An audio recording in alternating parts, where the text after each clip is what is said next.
Vamos a uno, levante la mano quien quiera hacer la pregunta. Ahí, Román, ¿sobre qué vamos a preguntar? ¿Por qué le pusimos Carlos Genizo? Bueno, la escuela, les cuento cómo fue el tema de la votación. El nombre se votaba, o sea, la votaba la comunidad educativa, el nombre, ¿no? Y ustedes saben, la escuela se fundó en el año 97 y estaba donde está ahora el jardín maternal. Todo esto no existía, o sea, toda esta parte nueva no existía. La escuela empezó donde ahora está el jardín maternal. Todos lo ubican al jardín, ¿no? Sí. Y allá al fondo, Y como antes y ahora, porque resulta que eso todavía continúa, es la primera escuela y la única escuela secundaria que está dentro del polígono que se conoce como el barrio Padre Richardelli. Ustedes saben que ese polígono está conformado por barrios que están urbanizados, está el Línea 1, el Línea 2, el Rivadavia 1, el Rivadavia 2, Juan 23 y todo lo que es la villa, que hay muchas manzanas en la villa. ¿La avenida Metro? Avenida Biestra. Avenida Biestra, sí, esas son avenidas, estoy hablando de los barrios. Bien, esa, un poco a pedido, digamos, de los vecinos en esa época, se funda esta escuela en el 97.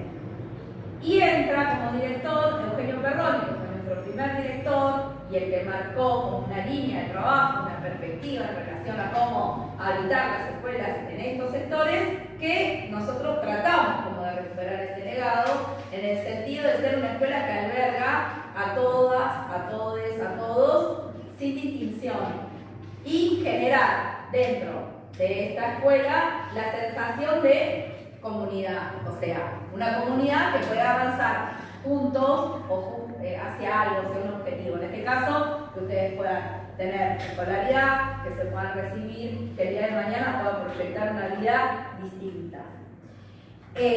Con ese espíritu se fundó la escuela y los profesores que en ese momento tomábamos horas, yo me incorporé en la escuela en el 98, íbamos a los actos públicos y entonces ahí aparecían profesores que ya estaban, y Eugenio como explicándonos dónde estaba la escuela y qué sé yo, porque pasaba que venían muchos profesores y cuando se daban cuenta que la escuela estaba donde estaba, medio como que les agarraba, ¿no?, una cosa de modo, una cosa así, y renunciaban y se iban. Miedo. Sí. Entre esos profesores estaba, digamos, en el momento que se fundó, Carlos Genizo, que era profesor de biología y que tenía la particularidad no menor para ese momento, que era una fuerte relación afectiva con los estudiantes que venían a la escuela y muy preocupado por las condiciones de salud también de los estudiantes en la escuela. De hecho, él genera dentro de los espacios para los estudiantes talleres vinculados al cuidado de la salud. Algo que también nosotros intentamos continuar y replicar a través de diferentes propuestas. Saben que los lunes ahora retoma una mesa de salud en el hall de la escuela, porque no había la cantidad de salitas que hay ahora. O sea, estaba como la salita 20, que ni siquiera estaba en el lugar donde está ahora. ¿Saben cuál es la salita 20? Sí. Bien, la salita 20 estaba en una casa que era muy chiquitita sobre la Perito Moreno. Entonces, estaba todo el tiempo lleno de gente porque era la única salita que recibía la población de acá. Después se fueron como fundando otras salitas de atención primaria de salud. Y Carlos asume con mucho compromiso, con mucho amor esa tarea. Inclusive funda también él, digamos, es como el iniciador de lo que se llama ahora, en la actualidad, el programa de alumnas, madres y padres. Nosotros teníamos en ese momento muchas estudiantes que venían con sus hijos a la escuela, entonces estábamos dando clases y en el medio estábamos con un bebé, amacando otro, ¿no? Había muchas alumnas madres.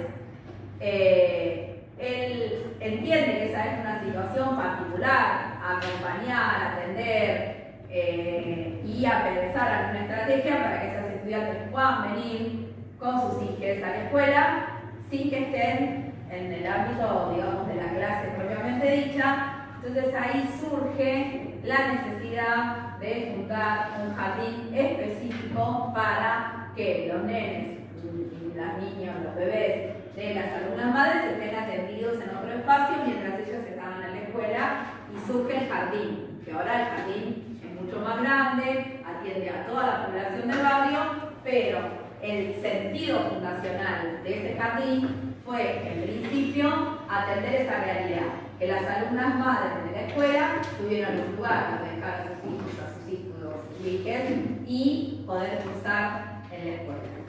Era una persona muy generosa, muy querida también por los estudiantes. Estaba también, digamos, alguien que empezó como en su momento a poner en relieve y a manifestar esto de que los docentes saben que para tener un salario más o menos digno tienen que trabajar en muchas escuelas y muchas horas. La situación de Campos era esa, que trabajaba en esta escuela y trabajaba en otras muchas escuelas más, estaba con muchas horas, con mucha carga de trabajo todo el tiempo, tenía una familia a la cual sostener, hijos en el escolar, bueno, siempre hablando, digamos, y poniendo en relieve las condiciones laborales de los docentes en general, diciendo que no tendría que ser necesario que el docente esté tapado de horas, laburando 3 turnos, mañana, tarde y noche, para tener un salario digno. En esa pelea, o cuando estaba, digamos, dando esa pelea, esa discusión, esa lucha, creo que fue un paro cardíaco, y fallece. En el momento en el cual fallece, nosotros estábamos en pleno proceso, digamos, de ponerle nombre a la escuela, entonces se hace la votación y gana el nombre de Carlos Genizo, que fue profesor fundacional del establecimiento. Tardaron 10 años en aprobar el nombre de la escuela porque tenía, digamos, el nombre de la escuela no podía ser de alguien que fuese reciente, como que no había algo del orden de lo legal que vos le podías poner el nombre a la escuela, pero no podía ser alguien que sea contemporáneo a la que tenía que haber fallecido mínimo 10 años antes. Claro, había algo en el orden de lo legal que no cuadraba, entonces nosotros se pone el nombre igual, pero nunca fue legal, porque había que esperar 10 años. Cuando pasan los 10 años de la parte de Carlos Genizo, recién ahí se institucionaliza y se aprueba el nombre de la escuela. Así que bueno, esa es más o menos la historia. Vamos a ir por allá. ¿Cómo era Carlos Genizo? ¿Cómo era? ¿Cómo era en qué sentido? ¿Humanamente? Sí. Eso, era una persona muy generosa, era amable, era muy cariñoso con los estudiantes y muy comprensivo también. Eso es algo que nosotros tenemos que cultivar cotidianamente porque a veces nos cuesta. Así como a ustedes les cuesta sostener la escolaridad y les cuesta por ahí vincularse a veces con los adultos sin que el adulto se sienta zarpado, se sienta que le falta el respeto. Bueno, así también a veces a los docentes nos cuesta tener paciencia, ¿no? Enseguida nos enojamos, enseguida pensamos que no podemos dar clase, como que también nos cuesta. Él era una persona que tenía mucha consideración, muchísima consideración con las historias de los pibes y las pibas de la escuela. Esa era una característica importante, porque a veces nos pasa, no acá con estos docentes particularmente, pero sí nos pasa que hay docentes que tienen esta cosa de toco y me voy, ¿no? O sea, vienen a la escuela, se meten al aula, dan clases, se van y muchas veces no conocen, no están involucrados, implicados en la historia de los pibes y las pibas, y eso en esta comunidad es importante. ¿Quién más tenía una pregunta? Acá está levantando Luna nada más. A ver, ¿cómo se conocieron? ¿Cómo nos conocimos? Nos conocimos en la sala de profesores con Carlos Genizo. Teníamos una sala de profesores que estaba ahí en la parte vieja de la escuela. Y ahí nos conocimos, ahí hay muchos compañeros y compañeras que no es que fallecieron, sino que bueno, se fueron yendo a poco, se fueron jubilando. Y eso también es importante, ¿no? Ahora yo me siento un poco en ese lugar de ser una de las más viejas de la escuela. Antes no me pasaba eso. Ahora sí me pasa. Pero bueno, antes ellos eran los más grandes. Y para las generaciones que veníamos a la escuela, que éramos más chicos, eran como referencias importantes, ¿no? Siempre hay algo a transmitir, así como los docentes a ustedes les transmiten cosas y seguramente sus hermanos mayores también. Ellos cumplían esa función, no solamente de conocer, decir hola, qué tal, saludar, qué sé yo, sino además de poner una palabra ahí para los que recién llegamos a la escuela. Por acá, ¿quién tenía alguna pregunta? Por ejemplo, Emanuel tiene acá Lautaro. Primero, buenos días. Hola. Esta pregunta ya la contestaste, pero no se me ocurrió otra. A ver, ¿Qué materia enseñaba? biología enseñaba. ¿Solo esa? Ciencias biológicas, solo esa. En ese momento creo que existía también, pero no existe más, una materia que estaba vinculada al tema de la salud. Educación para la salud. Esa, educación para la salud. Que ahora no está más y él también enseñaba esa materia. Ahí va. ¿No? Ari creo que quería preguntar. Ari, Trabajaban juntos. Sí, no me acuerdo, la verdad es que no tengo registro de haber compartido curso con él. Pero bueno, pasaron muchos años, ¿no? Quizás algún proyecto que compartían. No tengo registro de eso. Emanuel tenía una pregunta interesante. ¿Cómo era la pregunta, Emanuel? Dale, fuerte, vamos.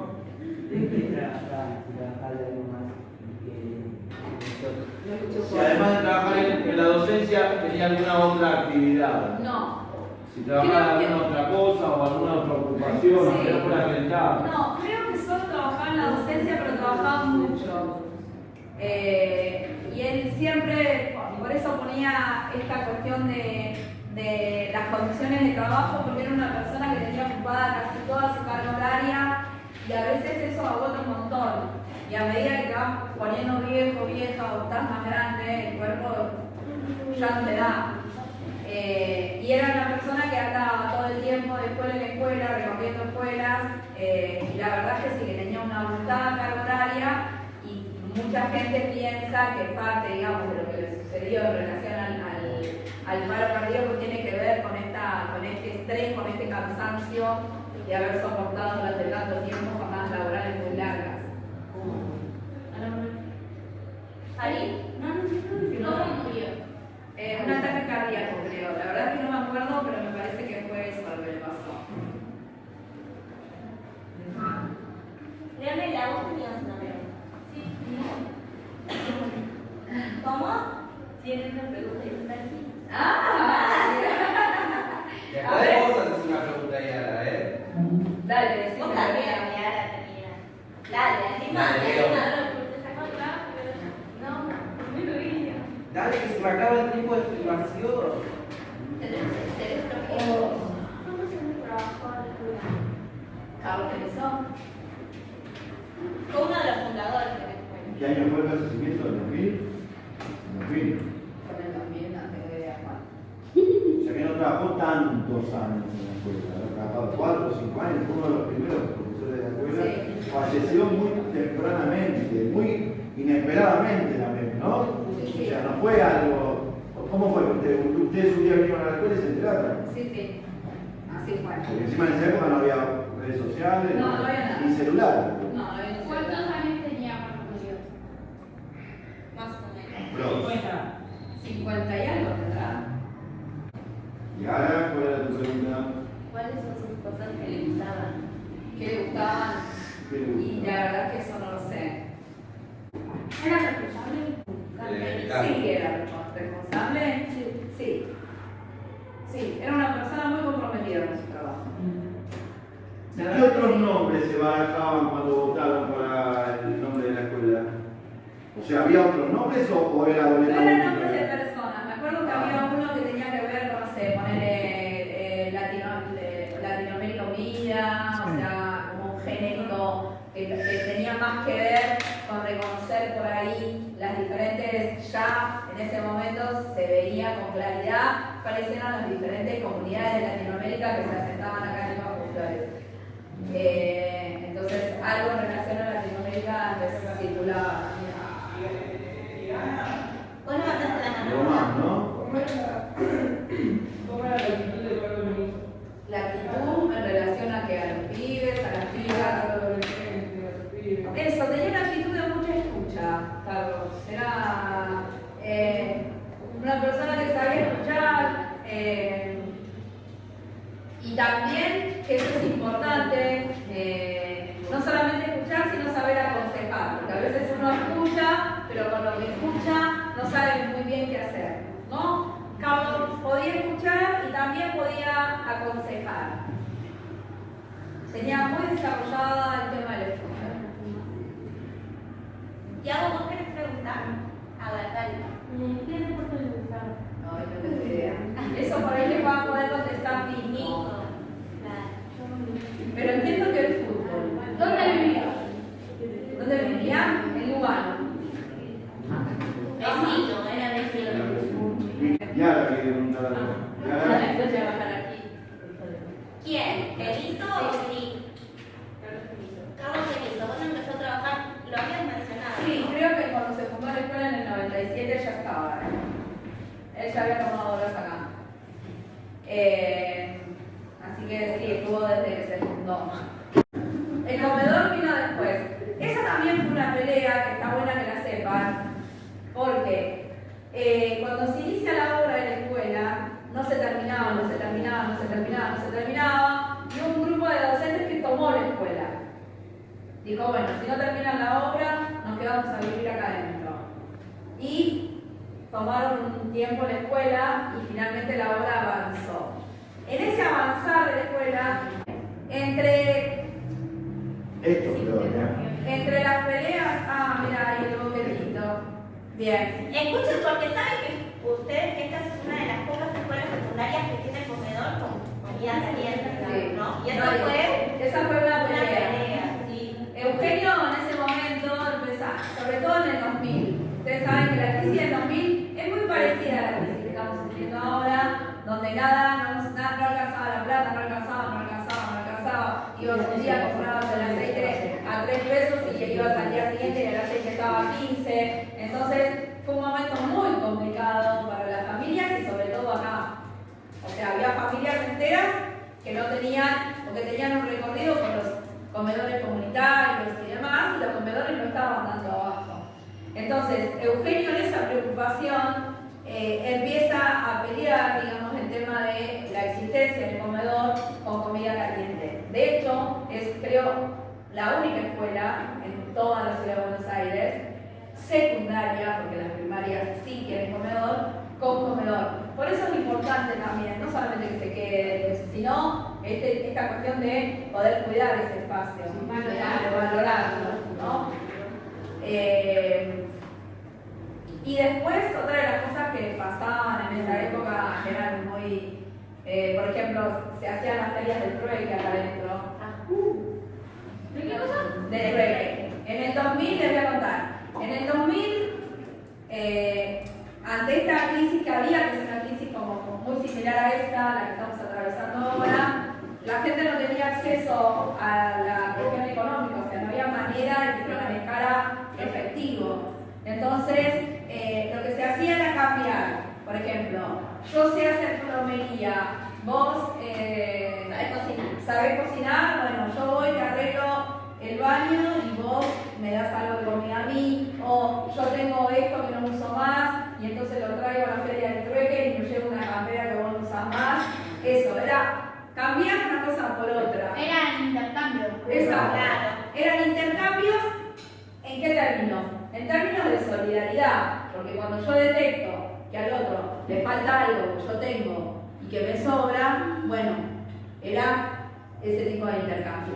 Y la feria del trueque se ha realizado acá en Eso se generaba entre las familias, en una propuesta de la escuela, en una propuesta de toda la Fue comunidad. una propuesta que sostuvo Eugenio, sobre todo con las organizaciones en ese momento, sí. Porque además había mucha falta de trabajo, mucha desocupación. Entonces, Muchísima. había gente que sabía un oficio, pero no tenía trabajo. Entonces, mira, yo sé cortar el pelo, soy peluquero, pero no tengo trabajo. Bueno, entonces venía acá el turno del trueque y le cortaba el pelo a las personas. Sí. Y las otras personas decían, bueno, ¿y vos qué sabes hacer? Yo sé pintar. Bueno, entonces venís y pintás en mi casa. Y así, sin manejar dinero, uno se iban ayudando con nosotros. Sí, sí van ayudando. Que esa es una práctica que hay que recuperar, no sé si en esos términos, pero entre nosotros, en la escuela, entre los pibes y las pibas, sí hay que recuperar un poco esa calidad, ¿no? De vincularse con el otro desde un lugar de solidaridad, de empatía.